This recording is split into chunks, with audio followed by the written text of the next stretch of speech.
This episode of the Modern Therapist Survival Guide is brought to you by Simple Practice. Simple Practice is a HIPAA-compliant, fully integrated EHR for health and wellness professionals in private practice. Simple Practice offers features like paperless intakes, automated billing for self-pay and insurance, free appointment reminders, secure messaging, telehealth, and more. Listen at the end of the episode for a special offer. This episode is also brought to you by Simplified SEO Consulting. Do you have a beautiful website that just doesn't rank very well on Google? Simplified SEO Consulting can help. They have a team of SEO specialists who focus exclusively on helping mental health professionals improve their website rankings on Google so you can get in front of more clients. They go into depth to edit your website in a way that search engines respond to. Listen at the end of the episode for a free way to get started. You're listening to the Modern Therapist Survival Guide, where therapists live, breathe, and practice as human beings. To support you as a whole person and a therapist, here are your hosts, Curt Widhalm and Katie Vernoy. So if you've listened to us before, thank you, and welcome actually in person to the Modern Therapist Survival Guide. This is our second ever live podcast. I think you have to say it the way you normally say it on the podcast, though. What's that? You have to say it the way you normally say it on the podcast, or I'm just not going to be able to start. All right, so welcome back to the Modern Therapist Survival Guide. I'm Curt Widhalm with Katie Vernoy. And this is the podcast that is about everything that therapists face in their lives, in their practice. And if you haven't yet given us a rating and a review, it definitely helps us out. So if you would do that, that would be great. This is being recorded at the Therapy Reimagined 2019 conference. Woohoo! And super happy to have an audience here because part of this goes back to our original discussions around what we wanted to do that led us to here. And this was something where it wasn't really, let's have an annual conference. It started out with, let's have a couple of days of collecting all of these conversations that therapists are having to put it together, to unite us in some way, to make us not feel so alone, and maybe actually start doing something with this. And we set out, and we had a really wonderful experience with our conference last year that really accomplished that. And we've heard some feedback from some of our attendees who are back here this year of people who left their jobs because of last year's conference, which now blows that my mind. We have so that amazing. kind of responsibility is kind of scary. But people who left their jobs, started their practices, and now have full practices a year later, based on the inspiration out of our first conference. Wow. I don't even know what to say to that. And so now that we're here at the end of the first day of 2019's conference and seeing the energy again coming alive out of you, our audience members, and also hearing some of our repeat people coming back to us and saying, what's next? What's next for me in my practice? What's next for the therapy movement? And in talking through this and talking with Katie about this, going back to our original conversation and knowing where we've grown, the answer is we're 90% there. We're 90% to this message. We need kind of this group to come together and help us figure out what that 10% is. We have some ideas of what the social movements are that we're building towards. That 90% is continuing to build. But in just over a year, therapy hasn't been fixed. We didn't fix it yet? Is that what you're telling me? We have a little bit more work to do? Part of this is the parallel process that Katie and I are growing through that was really exemplified by this conversation that I had earlier of, now that we're here, now what?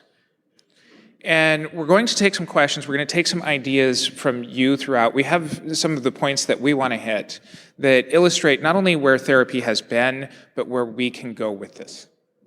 So because we're doing the podcast, I get to disagree with you. I don't know that we're 90% there. I mean, I think in truth, there's an aspect of this where I think that there's times when we're 92% there, and I think that there's times when we're 29% there.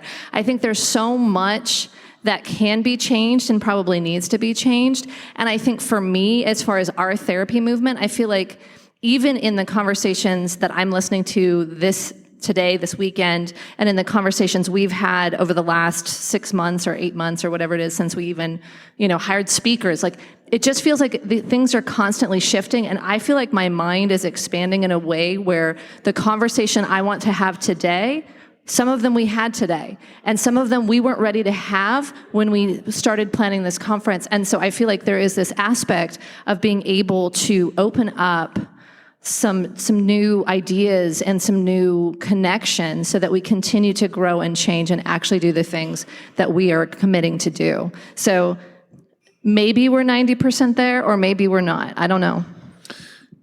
And I think that this is okay, because by definition, the therapy movement should never end.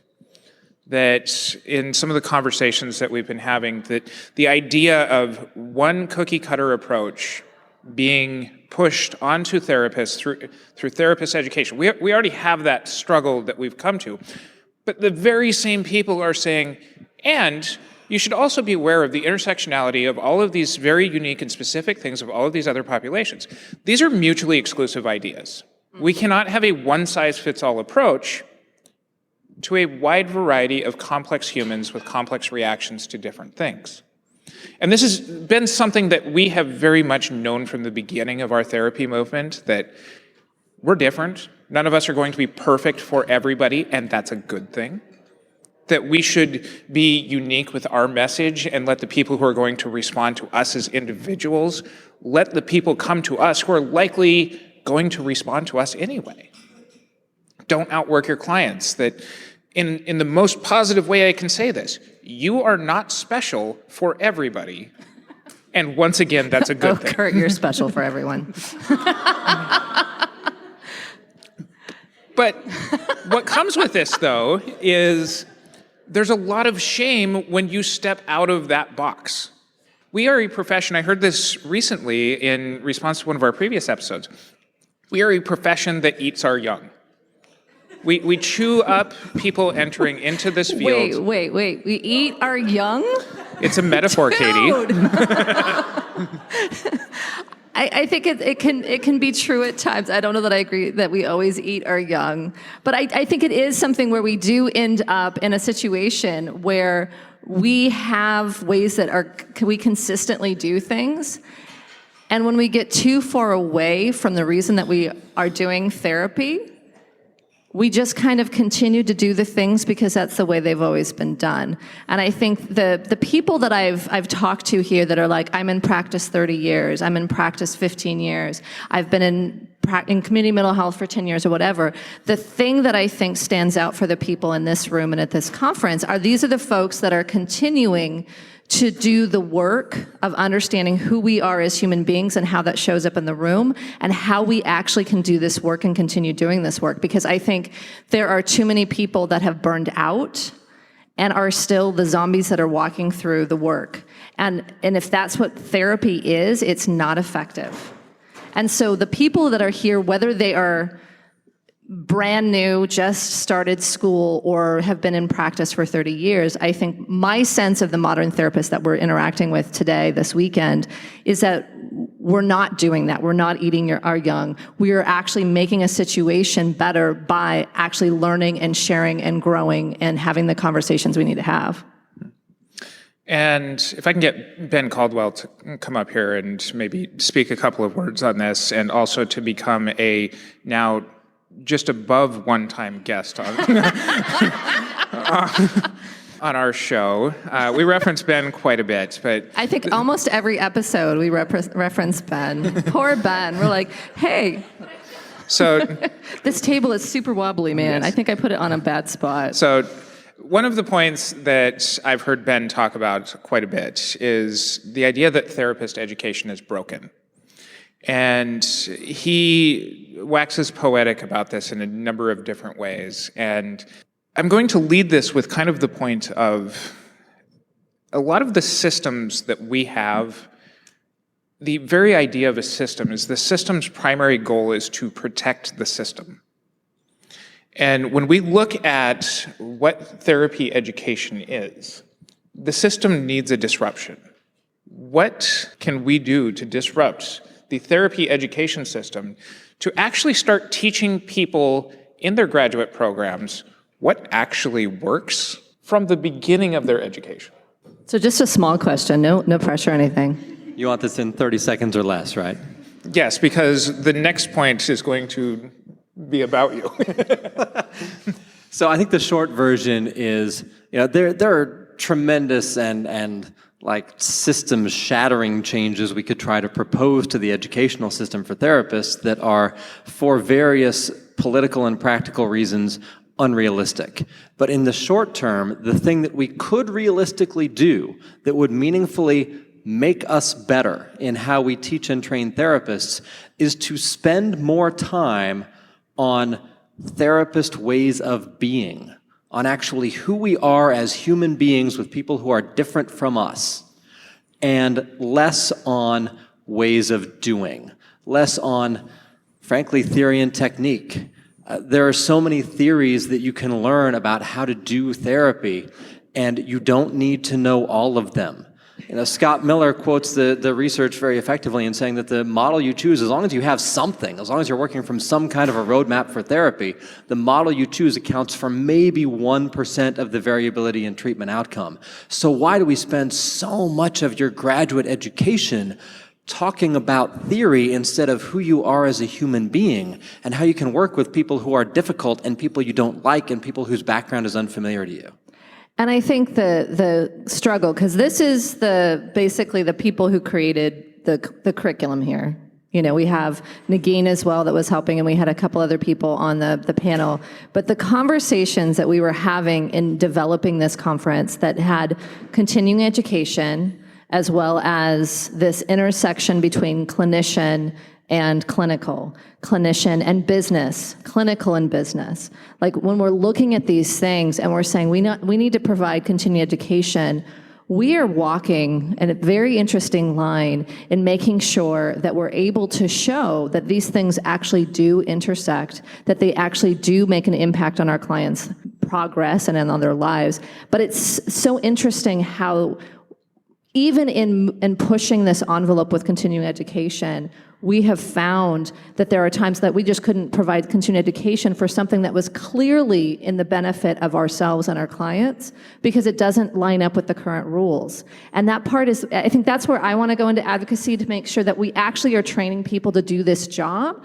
Because if everybody is out of the job and they're not doing the thing that they've been put on this earth to do, we end up having the situations where there's not great mental health access. We have the situations where we don't have quality mental health service, even for the people that are able to access it, because we're walking around, like I said before, like zombies. And I think, or completely poor because we don't know how to make money, or we're in situations where people are not willing to pay us money. And I think, to me, being able to have these conversations impacts the profession so hugely, but continuing education says it has to be for the benefit of the client. And to me, I think we need to benefit our clients, but we have to be able to take care of ourselves in order to do that. And so I've got to stop talking because I'm just getting mad.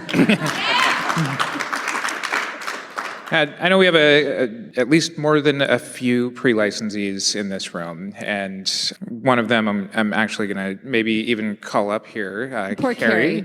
Carrie Wida. She is...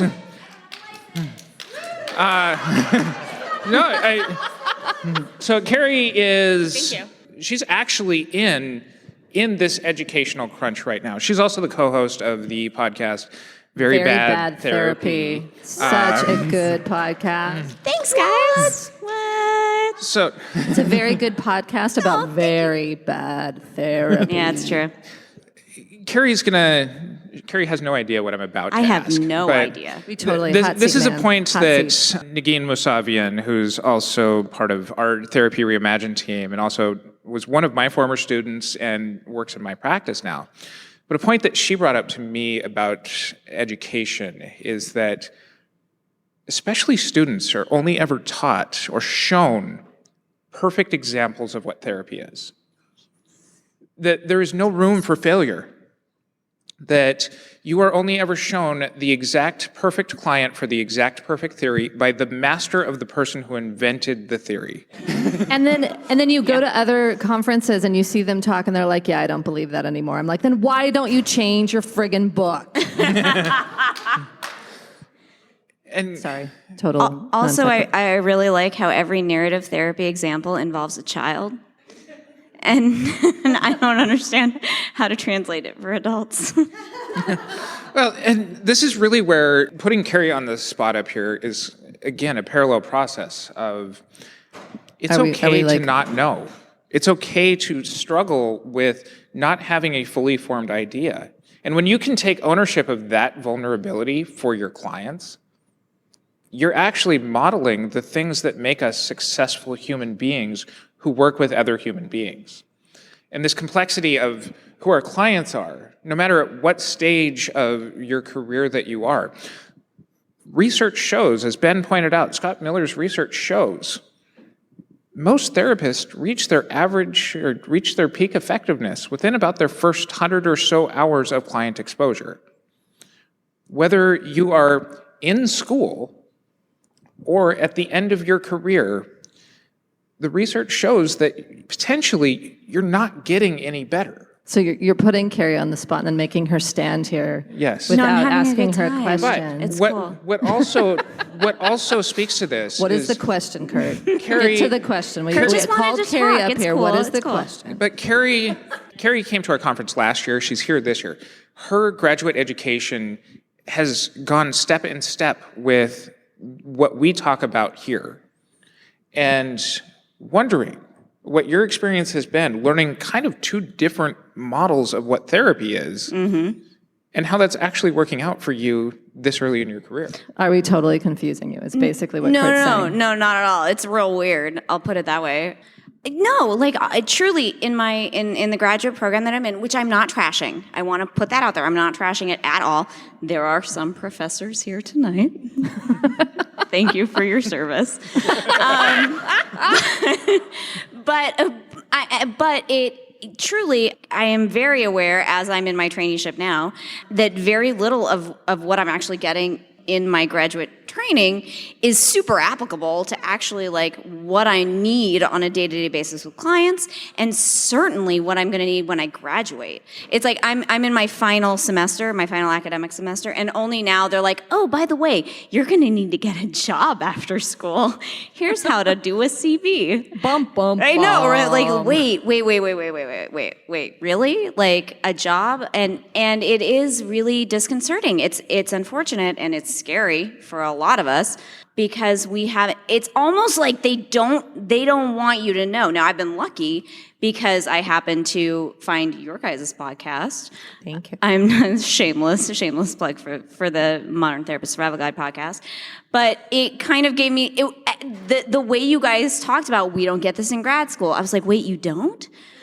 Oh, okay, I better listen. And thank God I did, because you really don't. So I feel like I've been getting outside of school, honestly, a really great education, but only because I went out there and found it.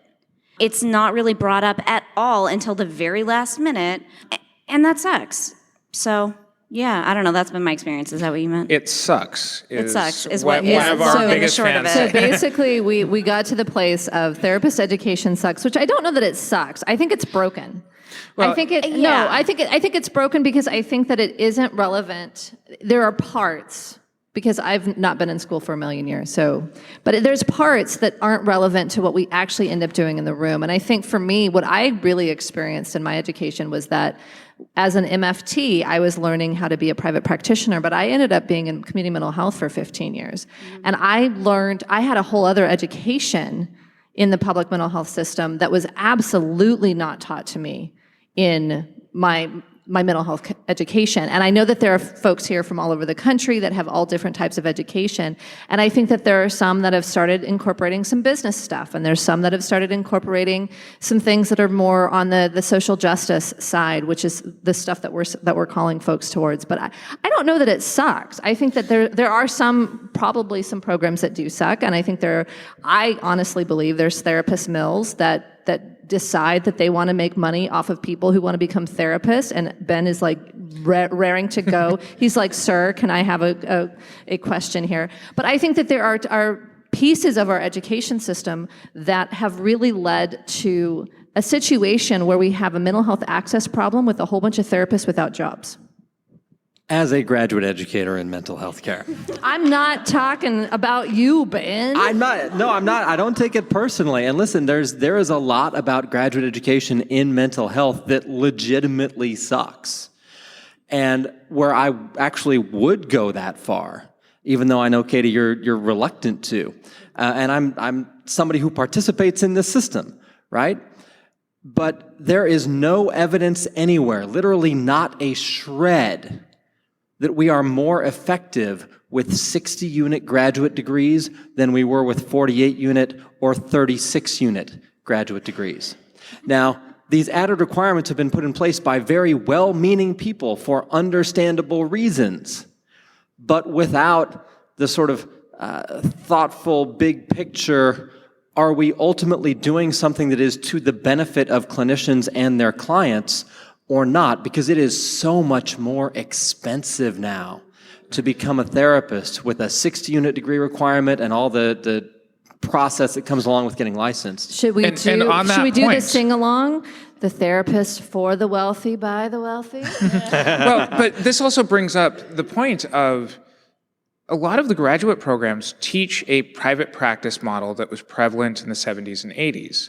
But with the rising cost of education, what it does is it forces recent graduates out into these community mental health jobs that they're even less prepared for. And so what we're doing is we're accelerating the cycle of burnout for people entering into this field in the quote-unquote best protections of clients. We're actually making things worse by trying to make things better. I don't disagree with you, but I guess my question would be, I don't disagree with you, but that was a lot of hedging, man. That was a lot of hedging. That's a like triple Lutz in one sentence. My question would be, as somebody who's like, I see this from a variety of different perspectives, what do you do about it? Because we can sit here all day and bond over how expensive it is to become a therapist, how difficult the process is, how the education doesn't necessarily match what you are then called upon to do. But what do you actually do to change it? And just as a quick example, like I was talking with Carrie and Ben on their podcast about if we, for good understandable reason, reduce the requirement for licensure from 3,000 hours to 2,000 hours. That's fantastic and understandable and serves a lot of good, but then you are all of a sudden bringing in thousands of people to license eligibility all at once, and that puts downward pressure on rates and on salaries and has these negative systemic effects that we don't want, at least in the short term. So what do you even if I agree with you, and in many ways I do, that graduate education is problematic, let's say. So this moves it... Then what? This actually moves it to its money. We actually have to pay therapists. And we have to pay them a living wage. And this is something that I'm looking around the room. If you're one of the people who's listening to this podcast, like all of the heads are nodding up and down. But we actually have to pay people once they get into the system. And it has to be a livable wage, because we cannot have people who are worried about how to fill out their forms to make sure that their hours are actually going to count, and spending their waking hours barely teetering on crisis themselves, taking care of the most vulnerable of our population. And this is where the pressure of the therapy movement actually has to take place, is pressuring agencies to pay more. Standing on the stage is somebody who started the hashtag Post the Pay campaign in a lot of the Facebook groups. And I've seen some wonderful discourse from hiring people saying that Ben Caldwell is ruining the job market by a hashtag. True story. But it's not just the agencies. Where this really has to start is being able to pressure the funding sources, which a lot of times is going to be government. Wait a minute, hold on, because 100% right. I don't see how that solves... I'm just like, okay, done. So we're moving on to the next point. But I don't just see said how that Curt was solves... 100% right. I don't see how that solves education. I think we actually need to do a better job of making sure that the education that says that they teach therapists actually do the teaching of therapists. I understand that there's already things, and I'm not an expert on education, but my thought process is when we have universities and schools that basically, if you pay them enough money, they will tell you that you've been trained to be a therapist, and then you can never get a job and you struggle to do the work and those kind of things. If we have that system in place, I think it's very hard for us to increase in the respect that we have, because there is so many people who are trying to find jobs, it's putting downward pressure on things, and it's not necessarily even accurate. So to me, I feel like we have to actually improve the vetting of the education, and not necessarily just adding on courses that have such little relevance or units. It's actually making sure that if a university is accredited, that it is something where they're going to provide high quality education. Okay, but here's the challenge, and I'm with you in spirit and in philosophy. Let's say that we vet the education more carefully. Let's say that in the process of vetting the education more carefully, we decide that there are some programs that right now award graduate degrees that should not be able to award graduate degrees that lead to licensure. So that kicks out some programs. We already have an issue of mental health shortage around the state, around the country. We're already, at least in some senses, not producing enough new competent graduates. And so if you knock out some of the education programs, and figuring out which ones to knock out and which ones to leave in creates its own set of problems, but let's say that we can do that. Well, then you have a lot fewer therapists entering mental health care. And that may be fine and good and actually serve some goods, but if you don't have enough people who are able to provide mental health services, then you see our scope of practice get chipped away at by substance abuse counselors, by peer counselors, by applied behavior analysts. By coaches? By coaches. And so anything that we do here, and you guys know, like we're practically family at this point. Like We are. We agree on many things. Totally weird. But any changes that we make that are large in scale to the system, that may be necessary and virtuous and appropriate and worth fighting for, are going to have systemic impacts. I agree. And I speak back to the point of we have a mental health shortage, and I don't know how many therapists I have call me that say, I'm having trouble finding a job.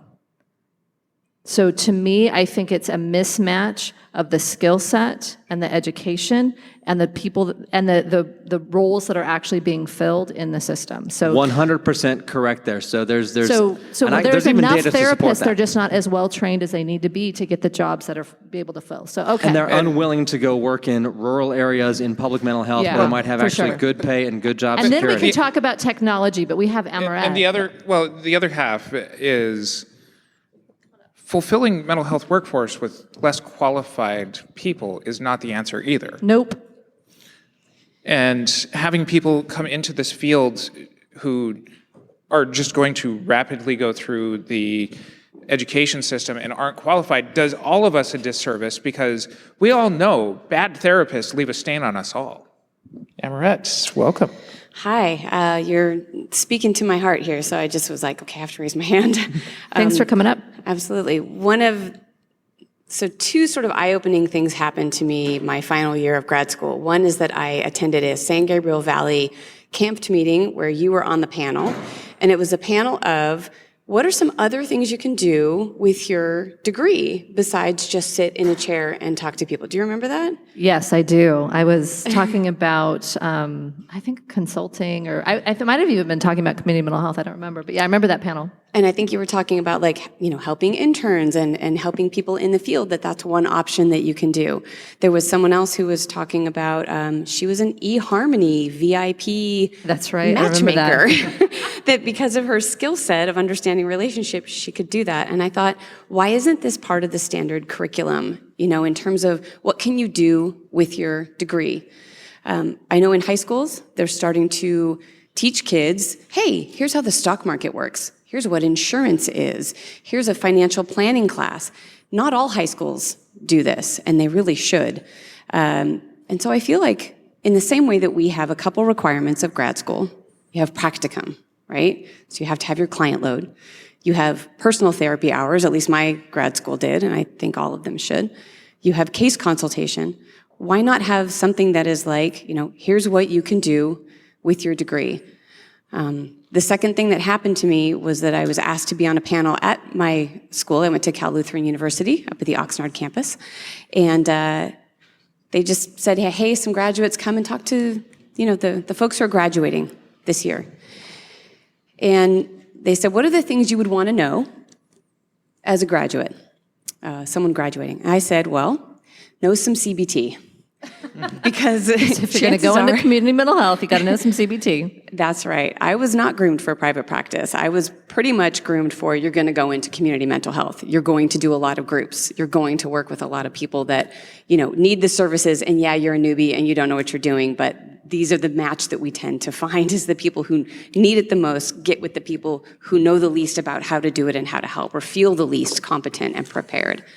So the program that I was in was saying, know some CBT.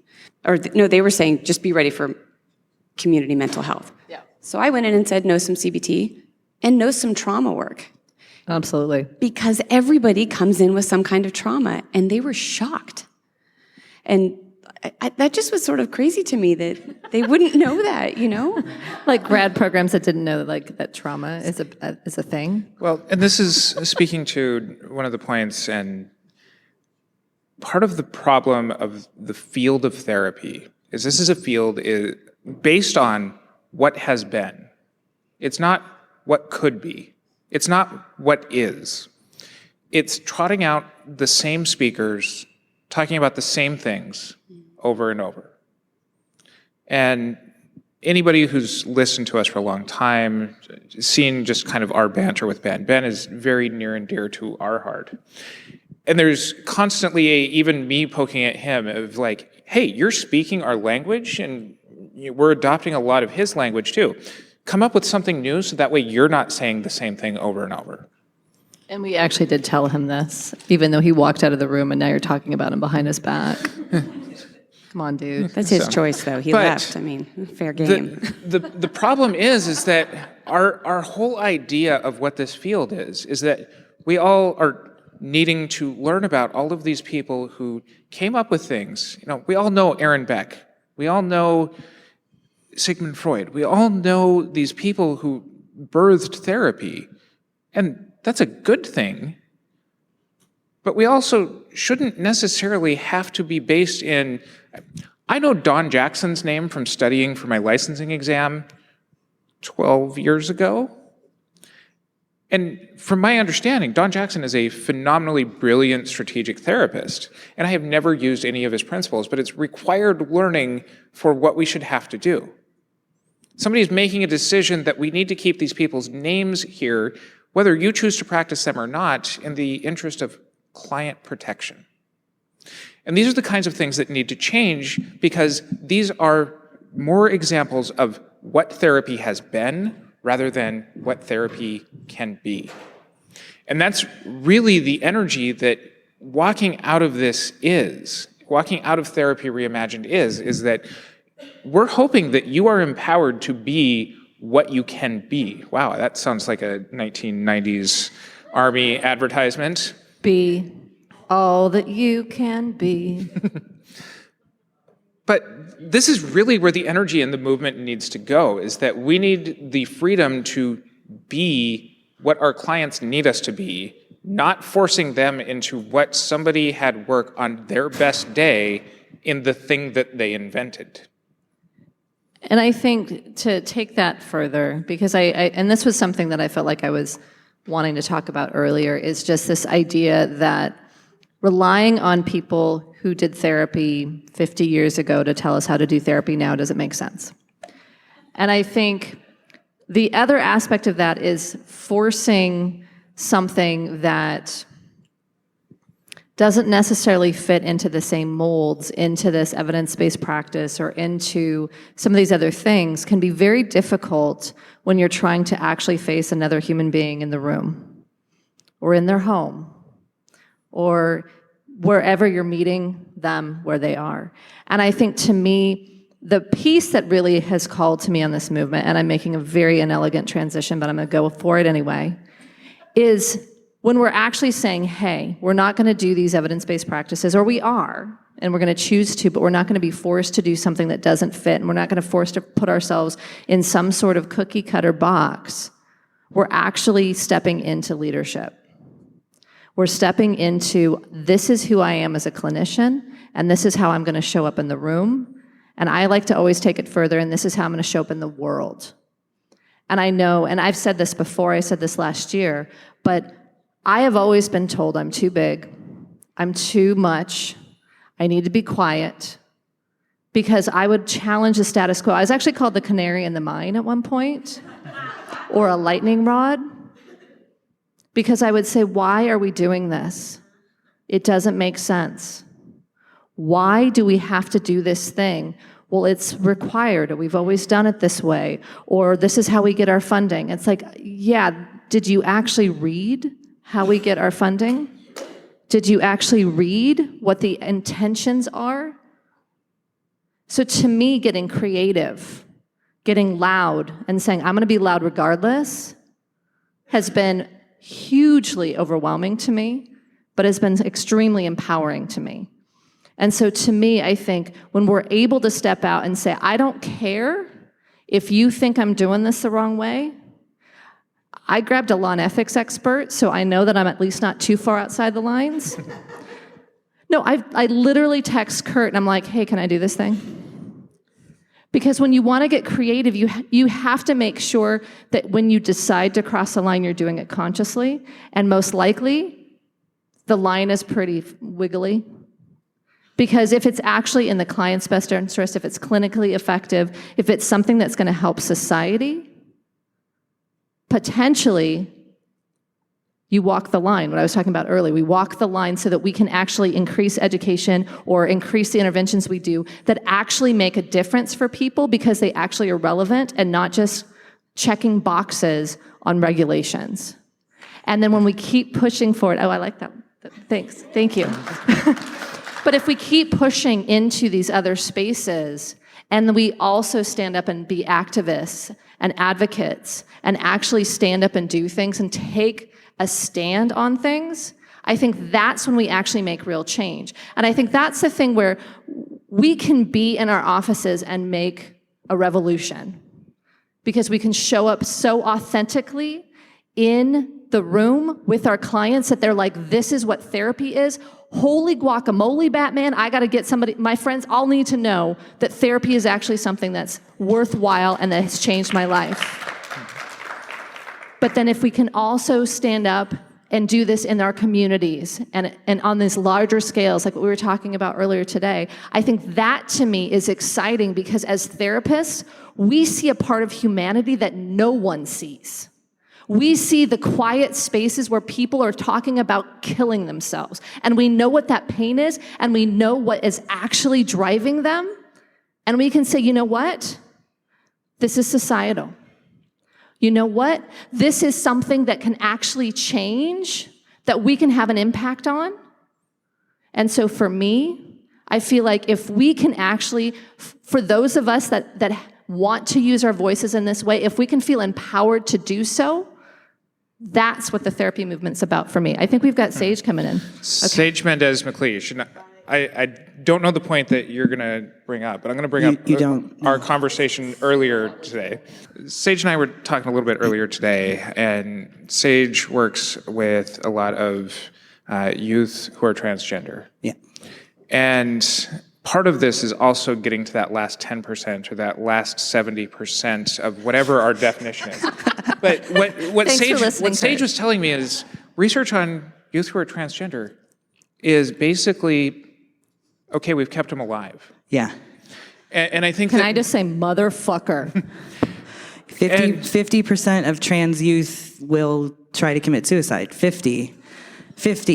but we are just worried about what keeps them alive, and it's two things, right? It's using their name and their pronouns, which is the bare minimum of human decency. So above that is like everything, but we don't care sort of about outcomes ahead of like, cool, you're not dead, moving on. And I think that this is really where the people who've come to us and said, now that I'm here, now what? Yeah. Now that this research has been, now what? Now that therapy movement is here, now what? Right. Brings Well, as far as now what, Sage is going to talk about that tomorrow. Yeah, it's literally called I'm Affirming Now What. But Good. Yeah.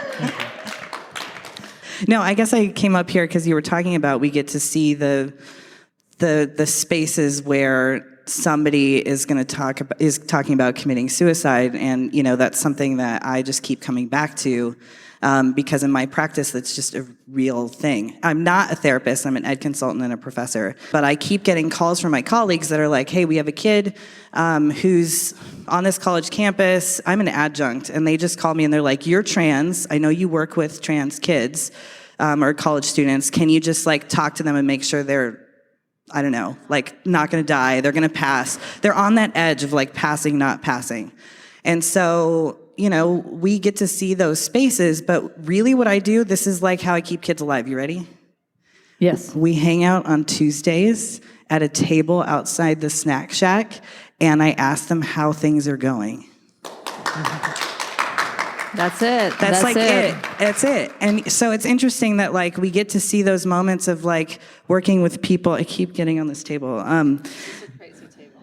Yeah, we get to have those moments as therapists or people who work with people, but like those are pedestrian moments that we get to live with them, and even though they're huge, connection. Yeah, it's human connection. And you can't manualize human connection. yeah. And so on this point of now what, it really does come to this existential question of what do we want the meaning of the rest of what we do to be? And whether this is for you in your practice, is for you in research that is absent and starting to think about things that haven't been thought about. This is really the opportunity of our therapy movement. And I think that part of what we have as being undefined and what's unfinished is we're potentially never going to be finished. And we're not you. Isn't that the point, though? We're not unfinished, but I want to really put this, we're not you. We are two people, and we're growing to include all of you, but we don't know your perspective, we don't know your mind, we don't know what you're seeing, and so we want to stay connected in these spaces and really understand what it is that the two of us need to be talking about, what the two of us need to be putting into the curriculums of our conferences. We want to make sure that we're doing what we need to do based on what you notice that we're missing. Because we've added podcast episodes that are like, hey, you didn't talk about this, or oh, you said that wrong. We're like, come on the podcast. Like, we want to know what we're missing, and I think at least the 10 to 70% is making sure that we stay aware, because it's constantly evolving and it's constantly something where there's new things that we need to learn, and we want to hear it from the people who feel strongly like we do, that there is something that we can do to fix the world.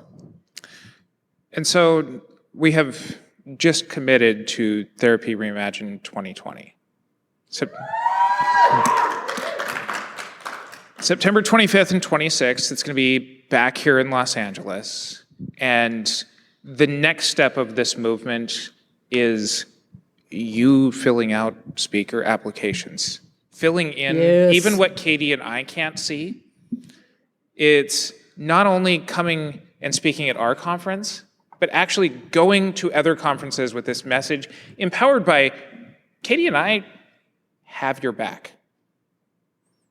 Or at least as best as we can. We're two people, don't run that too far. But yeah, like we're two people, man.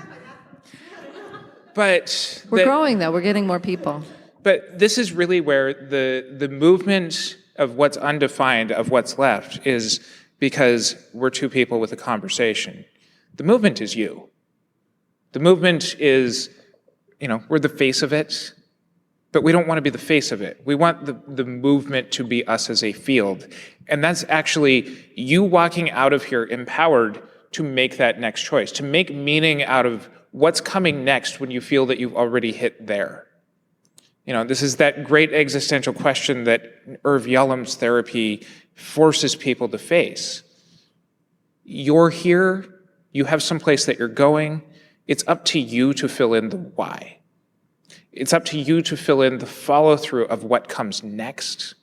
And if what our job is to launch you into that, to give you a nice firm shove out onto a stage when you're not ready to talk to a room full of people. That sounds so awful, Curt. We're going to shove you on a stage, even if you're not ready.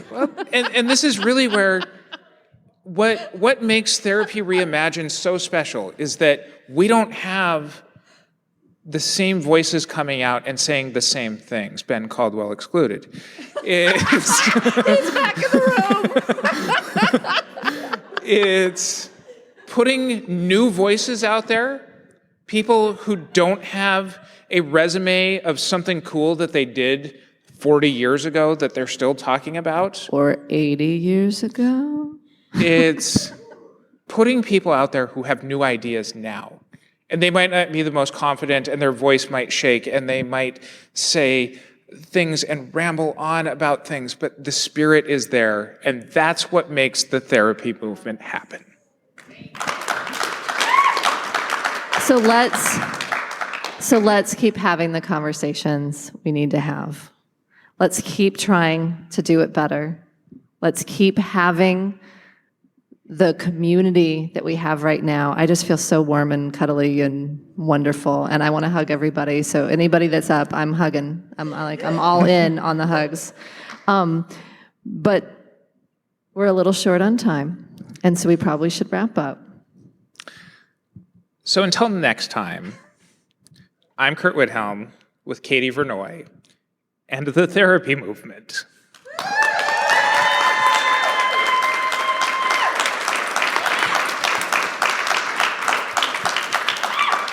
Thanks again to our sponsor, Simple Practice. Simple Practice is a HIPAA-compliant, fully integrated EHR for health and wellness professionals in private practice. It consistently ranks as the #1 most popular mental health software on Capterra and has collected over $2.8 billion in revenue for its customers. Simple Practice offers features like paperless intakes, automated billing for self-pay and insurance, pre-appointment reminders, secure messaging, telehealth, and more. Learn more by going to simplepractice.com/therapy reimagined. You can also sign up and receive a special promotion of getting 3 months of Simple Practice for the price of 1, equivalent to a $50 credit. Please note this offer is valid for new customers only and does not include product add-ons. Once again, that's simplepractice.com/therapy reimagined. Also, thank you to Simplified SEO Consulting. The Simplified SEO Consulting team is passionate about helping mental health professionals get in front of their ideal clients. They help therapists meet clients where they are looking on the internet through search engine optimization, or SEO. Simplified SEO Consulting offers both SEO training for motivated practice owners who want to learn to manage their own SEO, as well as done-for-you services for therapists who are too busy and are ready to hire someone to invest the time into getting their website ranking. No matter where you are in your private practice journey, they have a package that can fit your needs and help you fill your caseload with your ideal clients. Simplified SEO Consulting is offering a free 7-day SEO email series to help you learn the basic components that can help you get your website to the top of search engines. If you're interested in learning more about search engine optimization, you can head over to simplifiedseoconsulting.com/modern therapist to sign up. Thank you for listening to the Modern Therapist Survival Guide. Learn more about who we are and what we do at mtsgpodcast.com. You can also join us on Facebook and Twitter. And please don't forget to subscribe so you don't miss any of our episodes.